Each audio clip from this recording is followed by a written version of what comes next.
Phone बंद करने से पहले मैं किसी को बता दूं मैं कहाँ हूँ, कब आऊंगा। दूसरे परेशान हो उससे तुम्हें कोई फर्क नहीं पड़ता।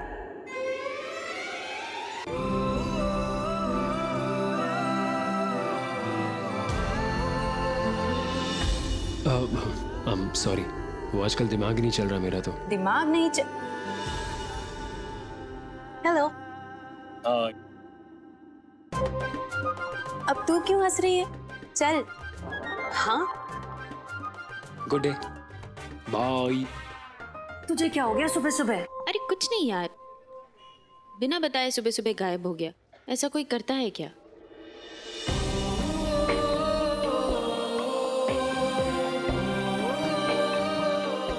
आई लव हर। हद से ज्यादा प्यार करता मैं उनसे, उनकी हर चीज से। उनकी स्माइल, माथे पे लटकते दो बाल, नाक फुला के मुझे डांटना, हर टेढ़ी मेढ़ी चीज से प्यार है मुझे। और अब उन्हें बताए बिना रह नहीं पाऊंगा मैं। लेकिन उससे पहले मुझे किसी को सबक सिखाना है। अग्रवाल खानदान का ये चश्मो चिराग वेदिका जी के सारे प्रॉब्लम्स दूर कर देगा, और ये मेरा वादा है।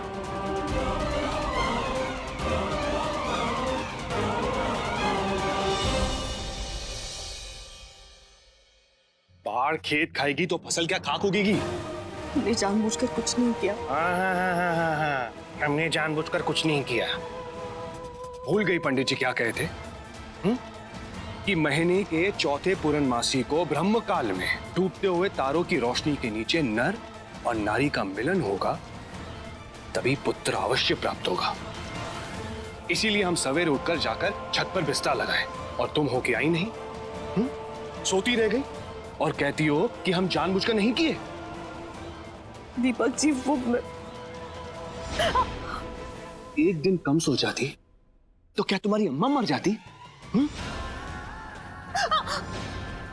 काय देख रही हो? मैं एक बात ना याद रखना कि अगर ये साल बेटा पैदा नहीं हुआ ना तो अंजाम बहुत बुरा होगा। माइंड ना करिएगा।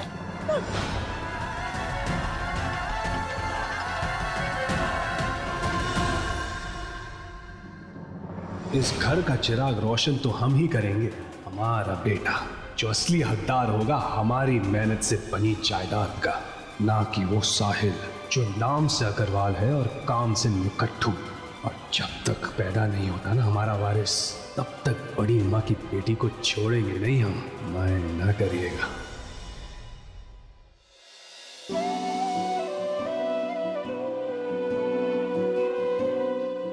कब क्या हो जाए कुछ पता नहीं चलता ना माँ जी। देखिए इन तस्वीरों में कितनी खुश लग रही है वेदिका, और अब देखिए उसकी लाइफ ही बदल गई। ये होती है किस्मत। किस्मत को कब तक कोसते रहेंगे?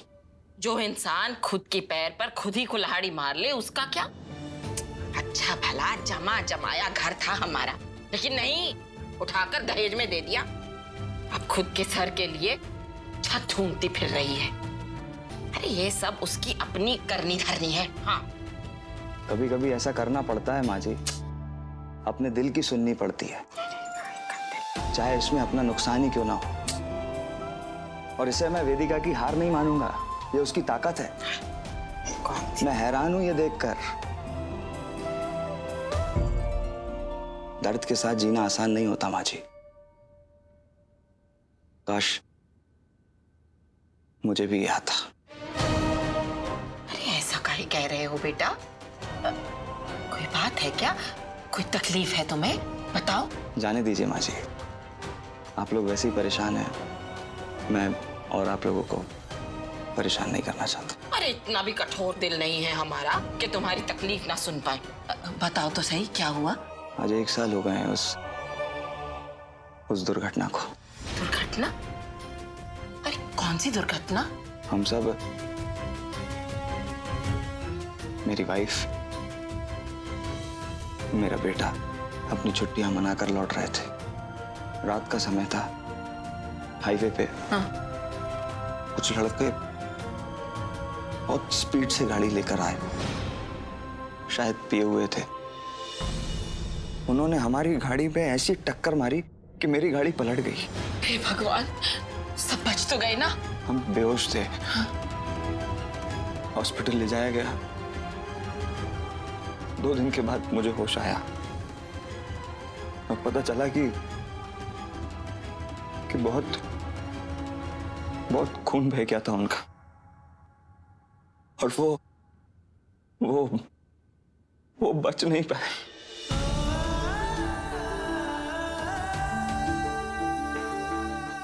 ईश्वर, अरे तुम्हारा तो पूरा संसार ही उजड़ गया। ये कैसी माया है भगवान की। अरे लेकिन ये बात तुम उस दिन काहे नहीं बताए, हाँ? जब तुम आए थे।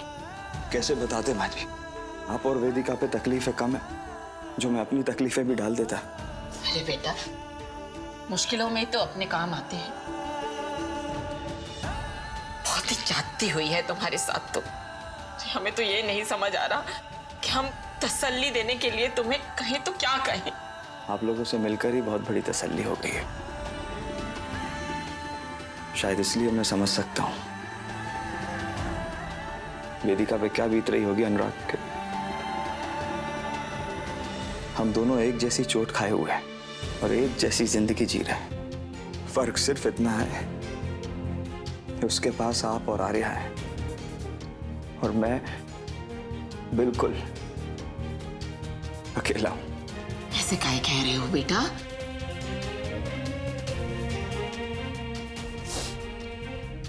इसलिए मुझे इन जवान लड़कों को देखकर चिढ़ मचती है। ये पागल होकर जोश में ऐसी हरकतें करते हैं जिससे दूसरे की जिंदगी बर्बाद हो जाती है। सच में।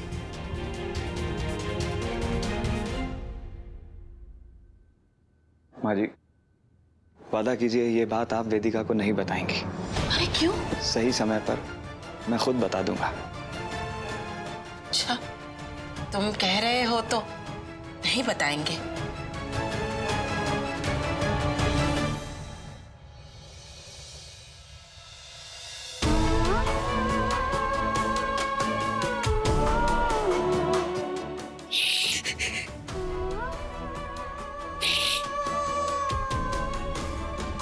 फिर आंखों से आंसू फूट पड़े।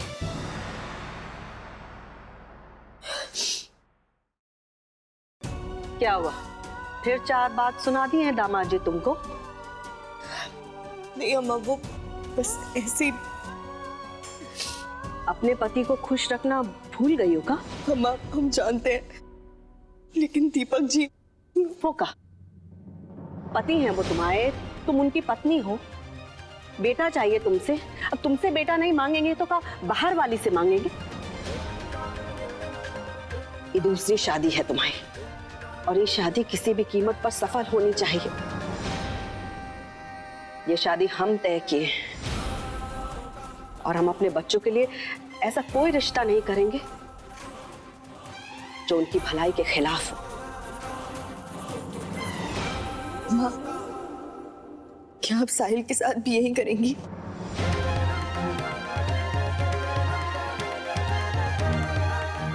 गौरी, जिस तरह से तुम्हारी और दीपक की शादी हुई है ना, उसी तरह से इस घर के हर बच्चे का जीवन साथी हम चुनेंगे। साहिल के लिए भी लड़की हम चुनेंगे। इस घर की बहू वही बनेगी जिसे हम चाहेंगे।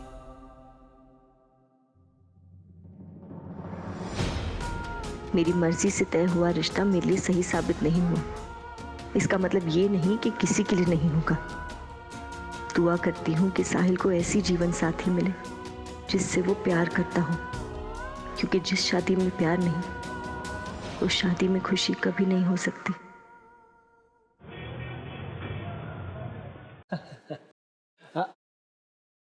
अरे रख लीजिए शर्मा जी, आप ही की तो है। हाँ, सिर्फ चाबी नहीं है, गाड़ी भी नीचे खड़ी है बाहर सड़क पे। अरे यकीन नहीं आ रहा तो जाके देख लीजिए खुद। देखिए,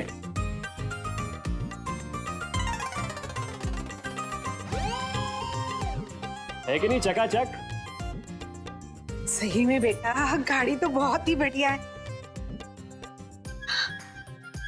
माथुर साहब ने हमारे बेटे मोनू के लिए इतनी बड़ी गाड़ी भेजी है। अरे और नहीं तो क्या।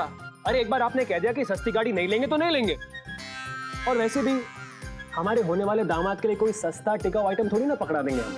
हाँ वो भी बात है। अरे बेटा कोला पी लो, गर्म हुए जा रहा है। Thank you aunty. चलो अच्छा हुआ, देर आए दुरुस्त आए। वैसे भी ना ये शादी ब्याह के मौके पर गले जरा भी नहीं भाता हमें। चलिए अभी इस बात पे चाबियां बदल लेते हैं। क्या मतलब बेटा, खुद समझे नहीं हम। अरे आंटी मैं समझाता हूँ। गाड़ी मिल गई आपको तो वो घर के कागजात जो माथुर साहब ने आपको लाके दिए थे सुबह, वो लौटा दीजिए। एक हाथ से चाबी लीजिए और दूसरे से दीजिए। ये क्या बकवास किए जा रहे हो तुम? काय लौटाएंगे हम वो कागजात? अपनी मर्जी से दिए वो हमें। नहीं नहीं नहीं नहीं आंटी जी, ये गलत बात है। बात तो सिर्फ गाड़ी की हुई थी, घर तो आपने जबरदस्ती लिया है कि नहीं? क्या मतलब जबरदस्ती लिए हम? हाँ, दहेज में मिला है वो हमारे मोनू को, और दहेज में मिली चीज काय लौटाएंगे हम? तो इसका मतलब आप घर और गाड़ी दोनों रख लेंगे? हाँ रख लेंगे। तुम्हें ऐसा मतलब? चलो उठो निकलो यहाँ से, वरना मारेंगे घंटा मुंह सूझा देंगे। बात में दम है आपकी, है ना करण? दहेज वापस लौटाने की प्रथा थोड़ी ना है कि नहीं? आप लोग जरा अंदर आएंगे प्लीज।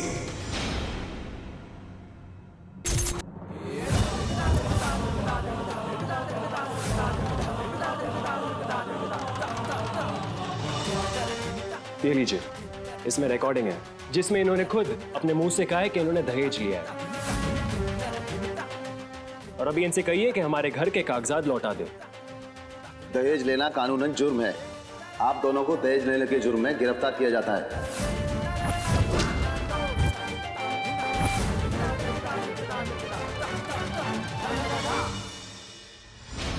ये लीजिए, अब आपको ये घर छोड़ के कभी नहीं जाना पड़ेगा, कभी नहीं।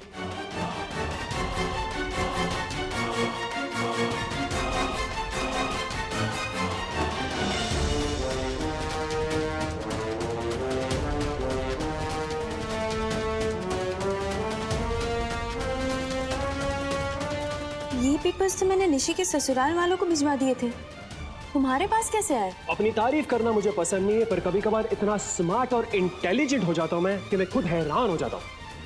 क्या सॉलिड आइडिया निकाला मैंने आपको घर वापस दिलवाने का। सुपर्ब। साहिल, तुम क्या करके आए? तुम जानते हो ना ये निशी की शादी का सवाल है।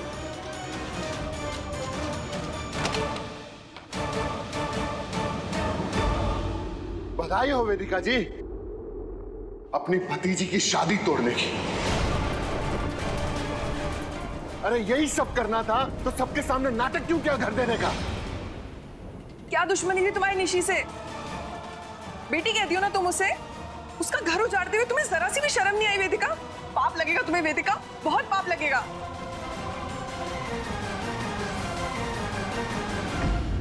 पर मैंने कुछ नहीं किया। फिर आ गए हमारी बेटी को कोसने। सब कुछ तो दे चुकी है वो, अब क्या जीना भी छोड़ दे? आज नहीं माँ जी, अरे आज हमारी निशी के सास ससुर को पुलिस पकड़ कर ले गई दहेज लेने के जुर्म में। और हम अच्छे से जानते हैं कि ये सब तुमने करवाया अपने इस किराएदार से। यही कमीना गया था वहां पे पुलिस को लेकर, और इसी की वजह से हमारी निशी की शादी टूटी है। आ गया था मैं, क्या गलत किया मैंने? दहेज लेना हमारे देश में अपराध है, और आज के जमाने में वो दहेज ले रहे थे, जेल तो उन्हें जाना ही था। आप ही बताइए वेदिका जी, आप सही गलत कर लेक्चर देती रहती मुझे। जो किया मैंने सही किया ना? तो मतलब निशी की शादी टूटना सही है? बोलो, अब क्यों जबान बंद है तुम्हारी? भाभी, भाभी मुझे इसके बारे में कुछ नहीं पता। आप जानती हैं मैं निशी से कितना प्यार करती हूँ। नफरत करती हो तुम हमसे। अनुराग के जाने के बाद से परिवार समझते आए हम तुम्हें। पर तुमने क्या किया? तुम जहर घोलती रही और आज वही जहर मेरी बेटी की जिंदगी में फैल गया है। बद्दुआ देते हैं हम तुम्हें वेदिका, तुम्हें जिंदगी में कोई खुशी ना मिले। चलिए जी, हमें तो उसकी शक्ल भी नहीं देखनी है। एक मिनट, तुम्हारे ऊपर भरोसा करके वेदिका हमने हमारी जिंदगी की सबसे बड़ी भूल की। अरे तुमने आज निशी के ससुराल वालों के सामने हमारी इज्जत को तार तार कर दिया। हमारे खानदान का सबसे बड़ा ग्रहण हो तुम। अरे कोसते हैं हम उस दिन को, कोसते हैं जिस दिन अनुराग तुम्हें ब्याह कर इस घर में लेकर आया था।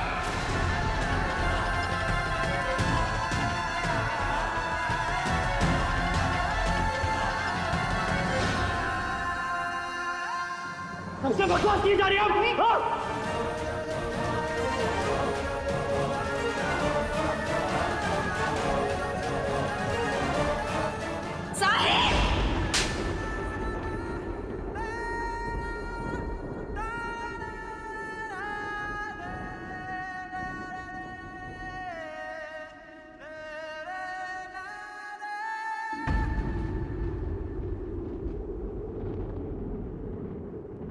क्यों किया तुमने ये सब?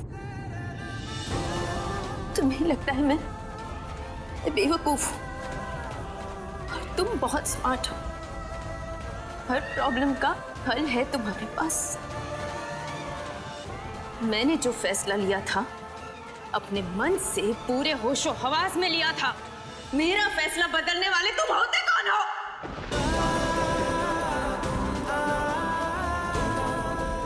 वेदिका जी, मैं सिर्फ आपकी हेल्प कर रहा था, आपकी खुशी। मेरी खुशी इस खुशी में नहीं है साहिल। मेरी खुशी इस परिवार में। मेरी खुशी इसमें है कि निशी खुश रहे। कितनी बार मैंने तुम्हें समझाया साहिल, हमारे घर के मामलों में मत पड़ो। तुम्हें समझ में नहीं आता। बेवकूफ हो तुम। साहिल, मैं पहले भी अपना घर परिवार संभालती थी, आगे भी संभालूंगी। मुझे तुम्हारी मदद की जरूरत नहीं है। जोश और समझदारी में फर्क होता है, पर ये बात तुम्हारी बचकानी सोच से बाहर है। तुम्हें तो इसका भी अंदाजा नहीं है कि सही क्या है, गलत क्या है। इसलिए हर बात तुम ठीक करने की जगह बिगाड़ देते हो। बस करो वेदिका, बंद करो ये नाटक। टूट चुकी है निशी की शादी और अविनाश के घर वाले उसे अपनाने से रहे। तुम्हें मिल गया ना तुम्हारा घर वापस? जिंदगी तो हमारी बेटी की बर्बाद हो गई ना। और ये सब इस लड़के की वजह से हुआ है। अभी भी तुम में कुछ बाकी है ना, तो इस लड़के को धक्के मारकर बाहर निकाल दो, नहीं तो हम इस कमीने को उठाकर बाहर फेंक देंगे।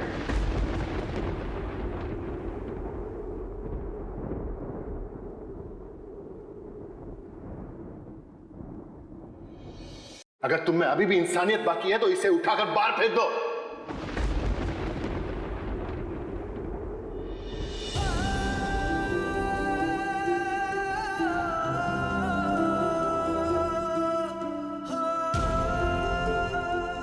मैं खुद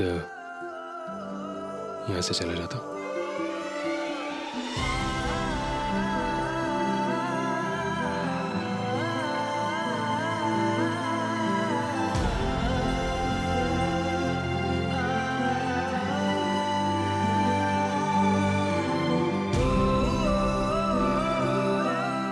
मुझे सही और गलत की समझ नहीं है वेदिका जी, पर आपको तो है। और उसी समझ से शायद से आपने ये घर दहेज में दिया होगा।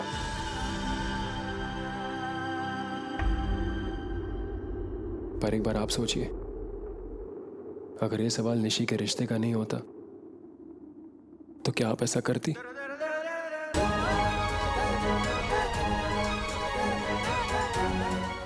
आप टीचर हैं, अपने स्कूल के बच्चों को ये पढ़ाती हैं आप। हाँ हूं मैं बेवकूफ, बचकानी हरकतें करते रहता हूं मैं, लेकिन थोड़ी बहुत जो समझ मुझ में आई है वो आपके वजह से आई है मुझे।